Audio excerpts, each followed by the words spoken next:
Good morning, children, from Little Bird School. Today I am taking Social Science subject of Standard 8. So, children, today we will continue the chapter number 2. So, now we started.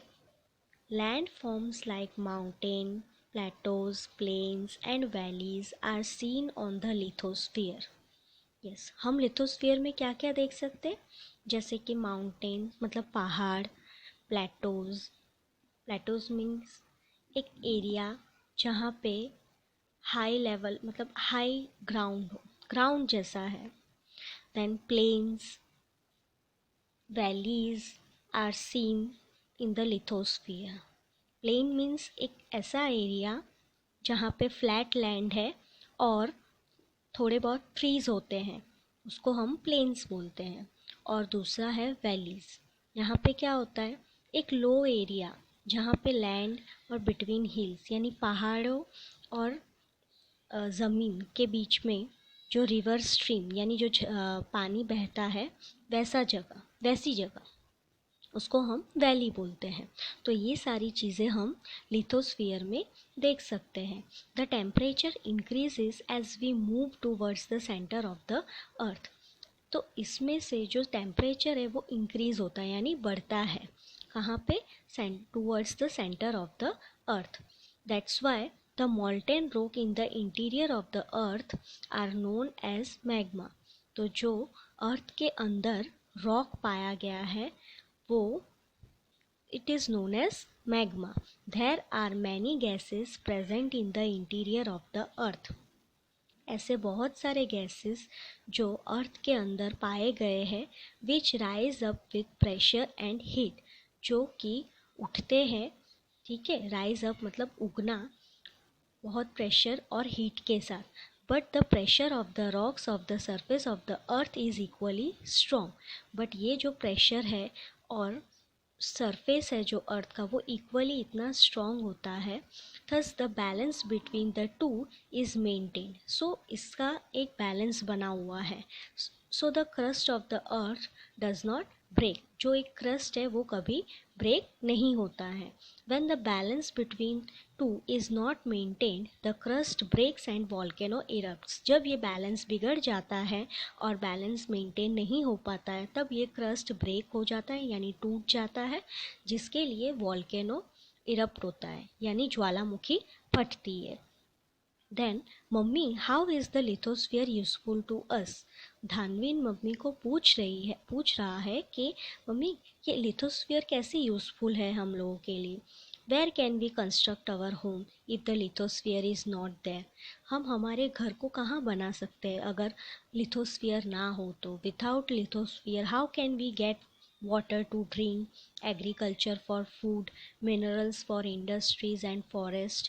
अगर lithosphere ना हो तो हमें पीने का पानी कैसे मिलेगा, हम खेती बाड़ी कैसे कर पाएंगे जहाँ से हमें फूड मिलता है खाने के लिए, हम इंडस्ट्रीज़ कैसे रखेंगे अगर फॉरेस्ट ना हो. Okay children, then we will continue the next topic, hydrosphere.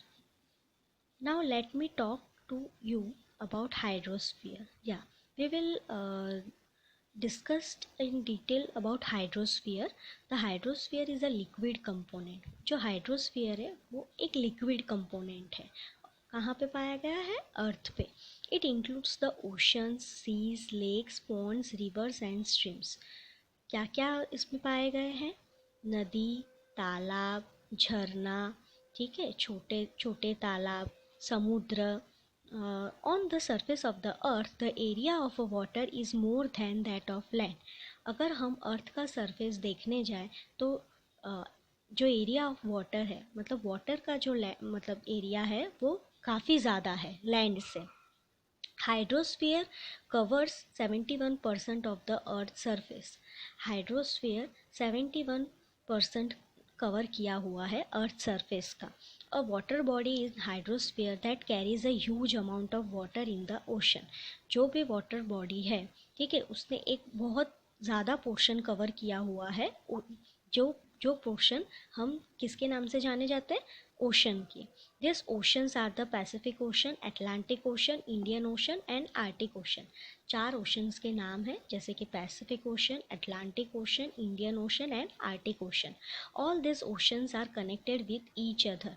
The water bodies close to land are known as seas, bays, straits, gulfs etcetera. The ocean of the earth are huge and deep. जो समुद्र है वो बहुत ज़्यादा बड़ा है और बहुत गहरा है। Valleys with deep on 10 to 11 kilometers are located at their bottom. The ocean's bed has similar features like that of surface of the earth. It has high mountains, plateaus, vast plain, valleys.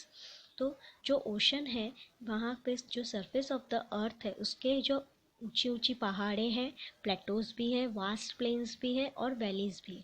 Then mummy, how much water will be there in the seas? Since sea water is salty it is useful to us. Then Dhanveen अपनी mummy को पूछ रही है, mummy how much water will be there in the sea, यानी समुद्र में कितना पानी है। और सी वाटर तो बहुत खारा होता है, क्या ये यूजफुल है? Yes, oceans contain 97% of the total amount of the water of the अर्थ। यानी समुद्र ने 97% अमाउंट लिया हुआ है, अमाउंट ऑफ वाटर है। Approximately 1/3 portion of the remaining water is trapped in ice caps and glaciers. जो 1/3 पार्ट है उसका वो पहाड़ों में जैसे बर्फ़ है वो सारी चीज़ों से ढकी हुई है। Then some water is accumulated in the lakes and some flows in the rivers. थोड़े बहुत है जो नदी और तालाब में है, थोड़े बहुत जो पानी है। Some is stored in the interior of the earth as a ground.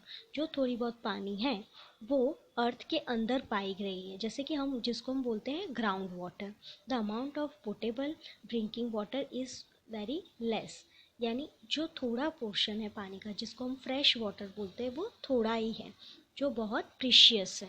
The fresh water is required by living beings for their existence. The moisture for rain which is the main source of fresh water comes from oceans only. एक moisture बनता है rain के लिए जो ocean से ही बनता है, और जब बारिश गिरती है वही फ्रेश वाटर है और वही main source of fresh water है। ठीक है। Valuable chemicals, minerals, salt, fishes etcetera are found in seas. समुद्र में काफ़ी सारे फ़िश, मछलियाँ, मिनरल्स और केमिकल्स पाए जाते हैं। As we have living in the organism on the land. हम एक जीते जाते लोग हैं जो लैंड पे रहते हैं। In the same way the seas and oceans have aquatic life inside them.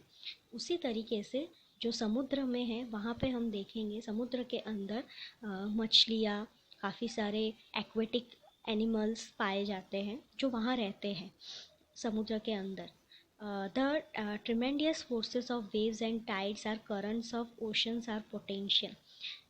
समुद्र के जो लहरें हैं, ठीक है, जो ऊंची नीची होते हैं वो क्या करते हैं, वो इतने मतलब पोटेंशियल्स होते हैं तो वो इलेक्ट्रिसिटी जनरेट करते हैं। Beside this oceans are very useful as a waterways. उसके अलावा भी ओशन बहुत यूज़फुल है क्योंकि वो वाटरवेज का एक ज़रिया है।